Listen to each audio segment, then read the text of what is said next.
Hi, friends. Hi, friends. Hi, friends. Welcome to the Share Report Live. We are doing another live video today. This has become one of my favorite things to do daily almost, is go live and have a chit chat with you all and talk about all the things that's happening in our country and just have a good old fashioned conversation. So I look forward to this. So hopefully today's episode, our live episode, will be helpful and something more that you have learned.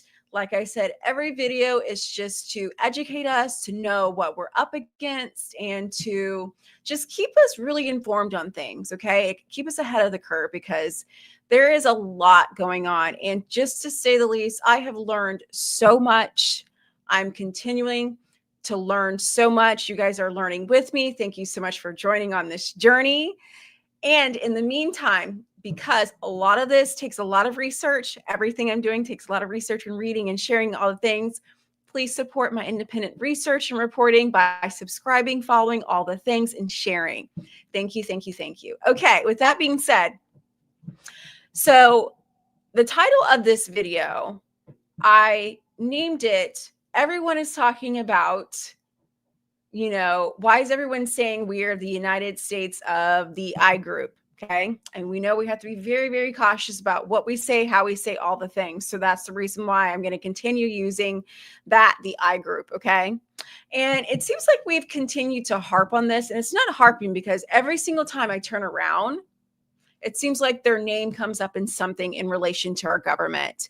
And I think this is the reason why people say, what's going on? Why are we ruled by a foreign entity? Okay. So I wanted to bring something to your attention. Just like last time I was speaking about the group called APAC, which is made up over 5,000 or 6,000 Americans that are lobbying on behalf of the I group instead of lobbying on behalf of the American people and supporting the American people. They go into Congress and all different politics and pay their way through politics. Okay, I have recently found a new organization, okay? A new organization that, well, I should say new to me. Okay. I've never heard of this organization before. So add this organization I'm going to share with you to the roster of other organizations I will share with you in the future, along with APAC. Okay. So we all know about APAC, and there's a lot more that I can share about APAC. But this organization that I'm going to mention to you is called the Zionist Organization of America. Okay. Zionist Organization of America, also known as ZOA. Okay. I have never in my life heard of them. Okay. Until recently, I was listening to a show with Candace Owens and a gentleman named Myron Baines, I think it is. They were having an interview together and they were talking, and she was talking about how she was banned from Australia.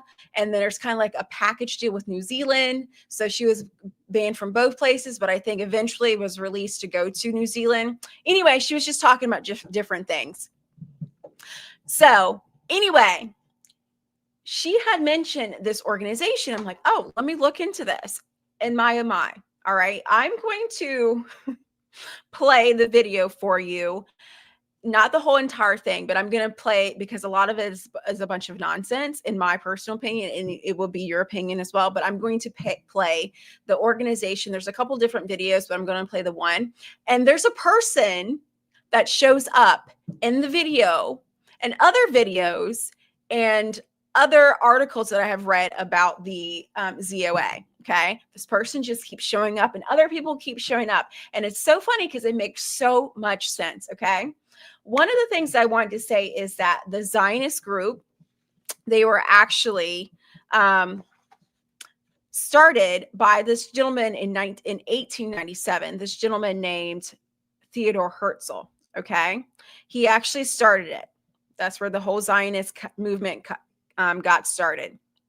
Okay. And he actually, and this is one of the things that I was like, why Congress out of all people? Why are they infiltrating our Congress? Okay. This is something interesting that I learned, and I want to pass this on to you all. Okay. So Herzl, who actually started the Zionist movement in 1897, he actually founded and organized the first Congress in Basel, Switzerland. So this goes way back. So he started it. This Zionist started an organized group in Basel, Switzerland. Okay, hopefully I'm pronouncing the name of that. Basel, I think that's how you pronounce it. Started it there, and then they just kind of infiltrated in probably other countries, but since we live here in the United States, infiltrated themselves here into the United States, okay, into our Congress, okay? So it's like, wow, that makes so much sense. Start there, infiltrate other places. So it makes so much sense.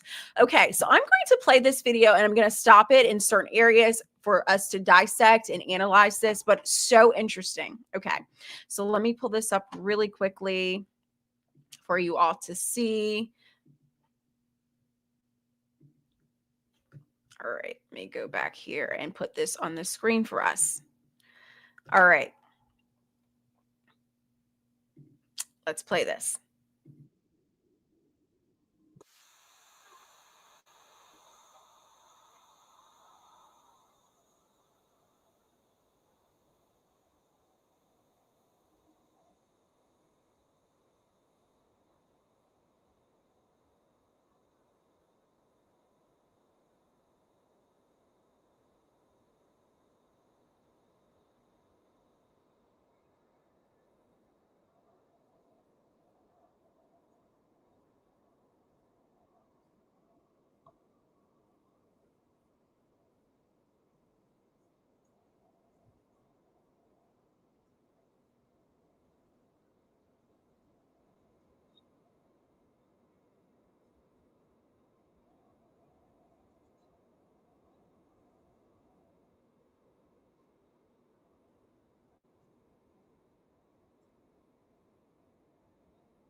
Okay, so I wanted to stop it there. Is you've seen the first beginning of it, okay? And then that portion that I stopped at, they go on to say that they are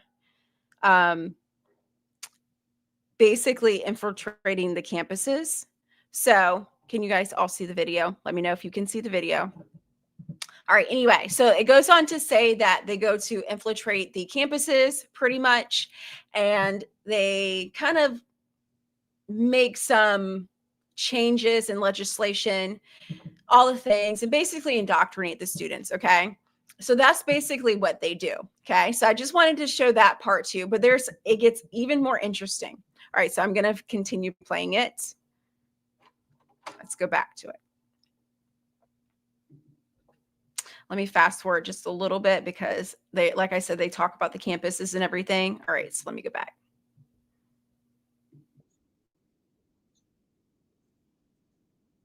All right. Back it up.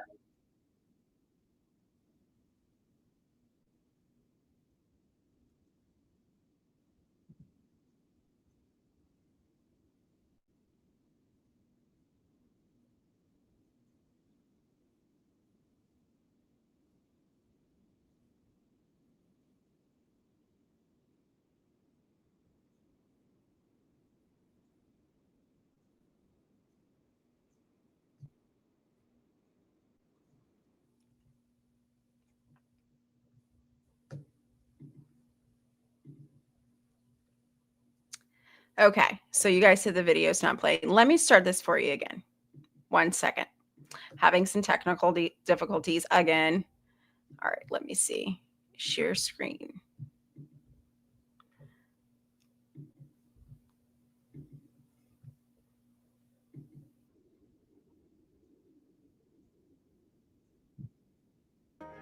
Because of ZOA's campaigns, harsh critics of Israel were denied their official post that they Video were going to playing, have. guys? Because of ZOA's campaign against Strobe Talbot, who compared Israel to Iraq, he was never made Secretary of State. Salam al-Mariyati, who said that Israel shouldn't even exist, was withdrawn as a candidate for the National Commission on Terrorism because of our campaign.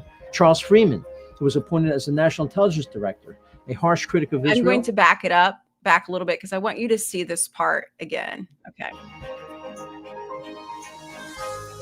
Our government relations department works with members of Congress to advise, educate, and keep them apprised of all of the issues relating to Israel. We have full-time professionals who meets with members of Congress or their staffers every day of the week. ZOA has filed many amicus briefs to the Supreme Court on issues that affect our agenda. It was ZOA who... All right. Did you see the one person pop up there? Did you see Ted Cruz? Did anyone see him there? Okay. So remember I said they infiltrate themselves, they infiltrate our politics, and they start talking to different members of Congress and different senators and different representatives. So that is the reason why I wanted you to see that, okay? Because remember the history of Herzl, the Zionist who organized the first Congress in Basel, Switzerland. In Congress, okay? The first one there. All right, so let me continue with this. Who initiated, with Senator John Kyle, the bill to move the U.S. Embassy to Jerusalem. Because of ZOA's campaigns, harsh critics of Israel were denied their official post that they were going to have. Because of ZOA's campaign against Strobe Talbot, who compared Israel to Iraq, he was never made Secretary of State. Salam al-Mariyati, who said that Israel... Okay, so I wanted to stop it there, okay? So now he is confessing to basically controlling our voting system, how we vote, by saying, okay, if you don't support the I group, you're out of here. Okay, so he's basically confessing to this. We're getting ready to see this. Do you all see this? Let me know. Or we're going to continue playing. Shouldn't even exist. It was withdrawn as a candidate for the National Commission on Terrorism because of our campaign. Charles Freeman, who was appointed as the National Intelligence Director, a harsh critic of Israel, he complained bitterly that it's because of ZOA he lost that post. Joe Zogby, who had a high position in the State Department, who called Israel a monster and made many other harsh statements against Israel, he suddenly resigned his post and went elsewhere because of our campaign. The ZOA campus department. Okay, so there you go, guys. There you go. Okay, there you go. So this is the reason why we have people saying the United States of the I group, okay? Because they are controlling and infiltrating our elections and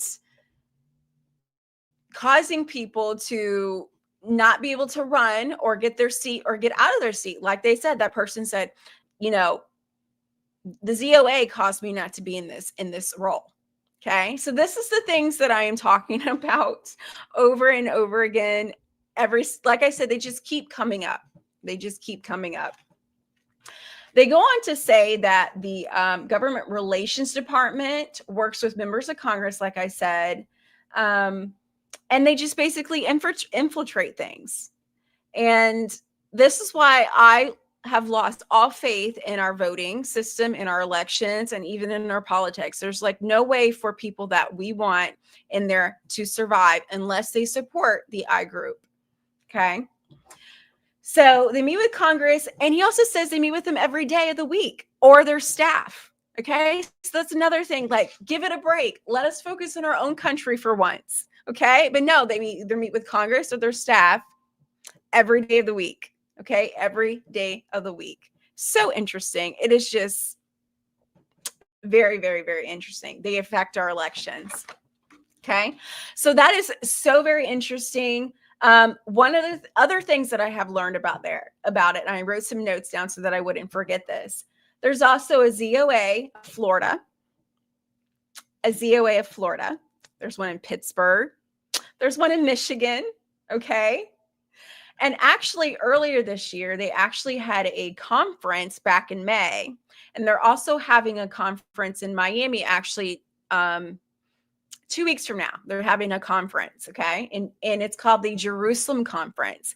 And so here in Florida, especially in South Florida, there's a large population, of Jewish people. Okay. A large population, especially in Miami, Fort Lauderdale, Palm Beach area, large population. Okay. So they're actually holding a conference a Jerusalem conference. Earlier this year, they had a conference in South Florida, and the title was Defending Civilization. Why the West Needs the I Group. Okay. Why the West Needs the I Group. Featuring Josh Hammer. And you may recognize his name. If you recognize the name Josh Hammer, raise your hand or say, yes, I do recognize him. Okay. So he is the person that actually was alleged friends with Charlie Kirk. Candace Owens spoke about him. She actually did a series, or actually just she did a couple of videos talking about him and just different lies that he had been caught on in saying certain things right before, like bringing up a very old tweet that Donald Trump had made, and it was about unliving of people, and he had just pulled that up out of nowhere, pulled up this tweet. You actually should find it. I probably should have pulled that clip up for you to see, but very interesting guy, Josh Hammer. He was actually alleged friends with Charlie, and Candace exposed a lot of his lies, a lot of them. So he was actually the speaker for that conference of how to defend the civilization of the I group and why the West needs them. Okay. Why the West needs them. All right. So I found that very, very, very interesting. And just what I had learned about that is like, wow, keeps going deeper and deeper. And I'm going to do another video on the Christian Zionist thing and talk about that, because there's a whole nother organization, and there's another organization that I recently realized.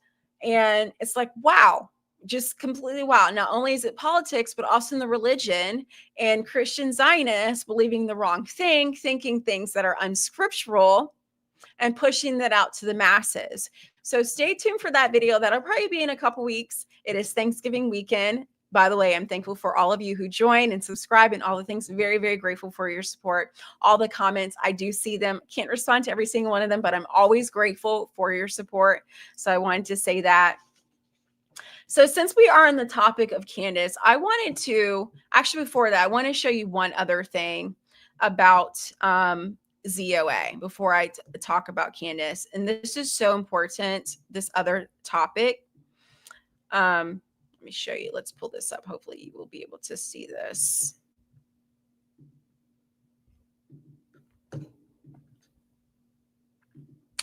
All right. So I'm going to do some scrolling here. Okay. And we're going to look at this together.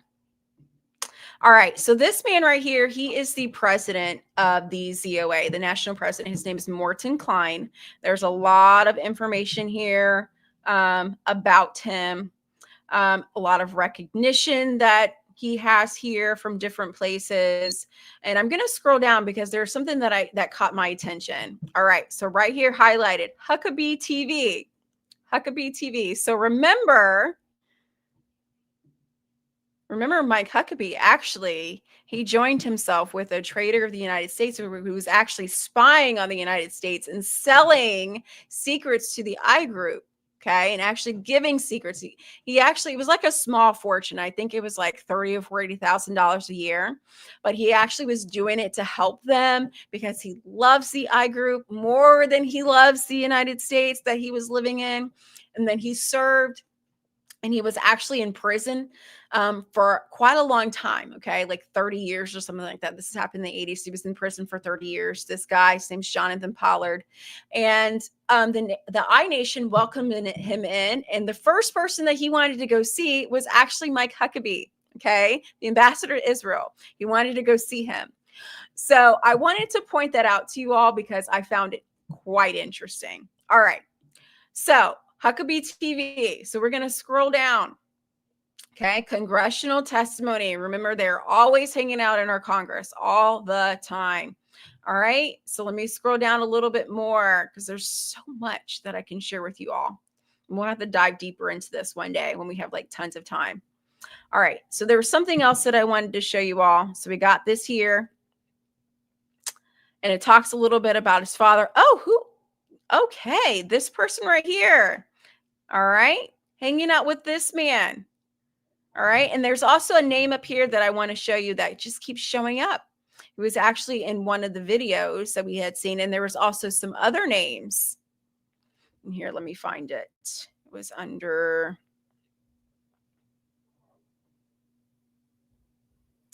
All right. So some major rallies, okay? So a large pro-I rally, okay? And then down here it says, stop the Iran deal rally, okay? So remember, Netanyahu lied for so long and said that they have, weapons and all the things, and just kept going and lying about it. And, they don't have any, okay? So we know what happened a few months ago. All right, so look at this. Senators Ted Cruz, Marsha Blackburn, Mark Levin. Oh, Mark. We remember him. He's always popping up on different places and calling Tucker Carlson Catarlson. Then Congressperson Mark Meadows, Lee Zeldin, Ron DeSantis, my governor, Joel Pollack, Louis Gohmert, Trent Franks. Okay, then President candidate Donald Trump, Governor Jim Gilmore, lots and lots of people. But I just wanted to point that out that, Ted Cruz, he's always seeming to be popping up in different places, here and there, everywhere except for Texas, and, supporting the American people in Texas. He's always just popping up. Okay. So I wanted to share that with you all, share that information. I never knew that, sharing this information because I thought it was very interesting. So shifting over to a different gear, I know last video I talked about Candace, and I mentioned that we all need to pray for her because she put out some information out there that is very, very, very disturbing. Okay. Very disturbing that the French, I'm just going to say allegedly, but she has it from the source, that they are actually out to take her life. Okay. And I'm going to read a couple things to you all that she had posted. There's so much more to this that she posted recently, but I'm going to read a few things to you. Say that Candace put on, I think it was Saturday night. Because I'm certain, this is from Candace, because I'm certain that French Foreign Legionnaires, a military unit made up of multiple nations, FYI, were involved in Charlie's assassination. I feel that it is urgent that I share the following information with the public. We'll start with a question. What is it about Brigitte Macron that required Charlie Kirk, followed by Sergio Gore, and then President Donald Trump, to personally call me and ask me not to further investigate? At the time, it seemed absurd, funny almost. Sergio Gore was pretty fired up about it, but why? Why is the story of a man cross-dressing as a first lady in France apparently the biggest state secret of all? Okay, so I want to remind you, if you followed Candace, you may remember that she mentioned that she got a phone call from someone that was very close to the president. She also mentioned she got another phone call. We never knew who that person was, okay? But now we know one of them was Charlie Kirk, and one of them was Sergio Gore, and then President Trump. So this was a pretty big deal for the president to call and say, hey, stop it. Okay. So this is a really big deal. And this is very credible and very serious for a lot of different reasons, because they're hiding something. And Candace has been trying to expose these yucky pedophiles and these yucky people who are doing things to children and that are in higher power, just like the Epstein files. We're combating that here in the United States, like trying to cover it up. The reason they're covering it up with the Epstein files is because the certain I group has actually been tied to Epstein. Okay. That is the reason why. These people are wicked. They're disgusting. And people that are trying to expose it, they're wanting to unlive them. Okay. So I'm going to continue reading. I am now putting those pieces together in retrospect. As most of you are aware, we had been investigating the plausibility that while living as a man, Brigitte was involved in MK Ultra, experimentation here in the United States during his missing years in the military. We were further confused by the Brigitte family and origin story. The story told to the public, for those of you that don't know, is that Brigitte Chauneau, hails from a family of generational chocolatiers from Amiens, a bakery that has been running since the 1800s. We received a tip that the story was impossible. The person claimed and presented solid historical evidence that Amiens came under heavy bombardment during World War II, that the Nazis had occupied Amiens, and that the original chocolatiers could not have kept their doors open selling macarons during this time. We then came across documentation which revealed that after World War II, a family in Bamberg, Germany, with the last name Truckneau was transported to Amiens as refugees. Rene Truckneau was the name of one of those individuals.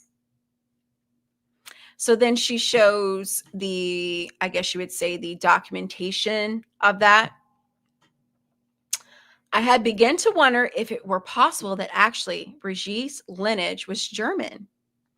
As we know, as Americans after World War II, the CI began Operation Paperclip, which we would need to talk about. Operation Paperclip, okay? We need to talk about that. Remind me, leave some comments when this video is done to remind me that we need to talk about that. Where they gave new identification to Nazi scientists and inserted them into our government. Therefore, it was at the very least a compelling theory that Brigitte's family could have actually been Nazis, Nazi scientists, actually. That was the big state secret worth protecting. Again, this was in early August, and I had no way to confirm this. It was just a theory that I was working and researching and open to being debunked on. My main questions were, what happened to Rene Truckneau of Amiens? Who was Rene Truckneau in Bamberg, Germany, and what did he do? Can we prove that Rene is related to Brigitte? It is all the more compelling, of course, that this would combine the MK Ultra Stanford University angle that we had been prodding. And don't forget, in Brigitte's lawsuit against me, she has mentioned MK Ultra a jaw-dropping 18 times. I was shocked by the overreaction to me, having merely mentioned that her alleged birthday also happened to be the day that MK Ultra was born. For those of you who do not know, the precursor to MK Ultra was a Nazi program known as Project Monarch. To this day, our government, which loves condemning everyone as a Nazi, scrambles and lies to protect and hide the fact that this Nazi program existed. Why? Did we bring its authors over during Operation Paperclip? Question mark. Of note, Project Monarch was a government program which abused children. Now, this is important, guys. As those of you who are in my book club, which Candace has a book club, know, per author Jeffrey Mason, who was the assistant director to Sigmund Freud's archives and was slated to be the next director. Sigmund Freud and his abusive associates in Vienna, Berlin, and Paris had acknowledged that this trauma was a way to manufacture and control future psychopaths. I will spare you the detail, but suffice it to say that parents were intentionally harming their own children, and it was happening a lot across Vienna and Paris in particular. This is a part of history that has been intentionally buried. I strongly advise everyone to read The Assault on Truth for further context. Back to Brigitte narrative. After raising this interesting point regarding Brigitte's family chocolate business publicly, I then received another tip. So this email comes from someone that gave her the tip. The precursor of the IRGUN, which in itself is a precursor to the Mossad. I have information about this. As you know, Brigitte Macron was allegedly born Brigitte Marie Claude Truckneau in Amiens, France. The family is the owners of the 5-generation chocolatier, Truckneau. Now, you rightfully asked why the factory of Truckneau, and it was a huge chocolate factory. How come it survived? Well, I can tell it was a little thing called the Judenrat. I don't know how to pronounce that. It's an interesting word. This story was huge in Israel, the I country. They never could keep it leaked back in the 50s. Ben Gurion was involved there. Jabotinsky, Google that. Okay, so the person saying Google all that stuff. Aronson with the Rothschild. This is verifiable. Long story short, they got them immunity and later Batar first and later Mossad. Okay, Levi Eshkol. All these people used Brigitte as a way to spy on the French president. Just Google Mirage and Israeli planes during the boycott by Charles de Gaulle just before the 1967 war.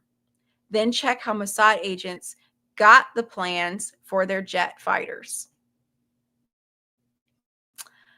I would like to be clear again that I have not, this is Candace continuing. I would like to be clear again that I have not confirmed that tip, but Brigitte,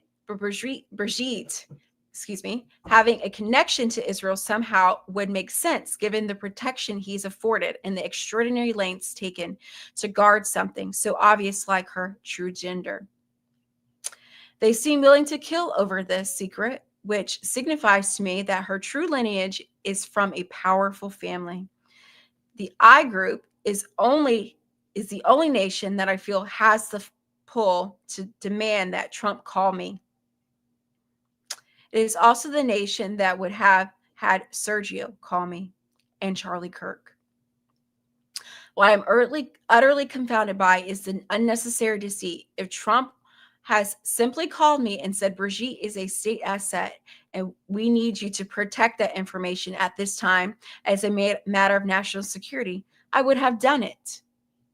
Instead, I was told that Macron's feelings were hurt and that he didn't want to negotiate an end to the Ukrainian war because his wife was upset. I guess governments are so accustomed to dealing in deceit and lies and death that the option of just asking someone to do something and being honest with them as to why just never even crossed their minds. The government factory setting seems to be demand, control, gaslight, and kill. Anyway, I wanted to share all of that information publicly because with the French and Israeli assassination information, which I shared with the federal government today, I am realizing that the story of Brigitte Macron, which I stumbled upon quite innocently, is about a lot more than a trans woman who groomed Emmanuel Macron. And I wonder if things would have been difficult or different if Charlie had shared with the public who exactly he thought was going to unlive him in 24 hours leading up to his death. He expressed this to multiple people in his inner circle, but didn't inform the public. I wish so badly he had told me directly. So I wanted to read that to you all. And it doesn't even end there. There's more stuff that was actually shared by Project Veritas in regard to this situation that Candace has been targeted for a while. So I wanted to give the update because you all wanted me to share the update with you. And that's the information she recently put out. And I will continue to say, please pray for her safety, pray that these wicked people are exposed. This wickedness is exposed, all these people in high power, because it needs to be exposed. So I wanted to share that information with you all. I will see you all in the next video. In the meantime, subscribe, share this video with others, get the information out, get the word out, educate people, educate ourselves, know what we're up against, know that we are up against something bigger than what we can imagine. God calls governments, evil, wicked governments, in the Bible, he calls them beasts. And I can see why.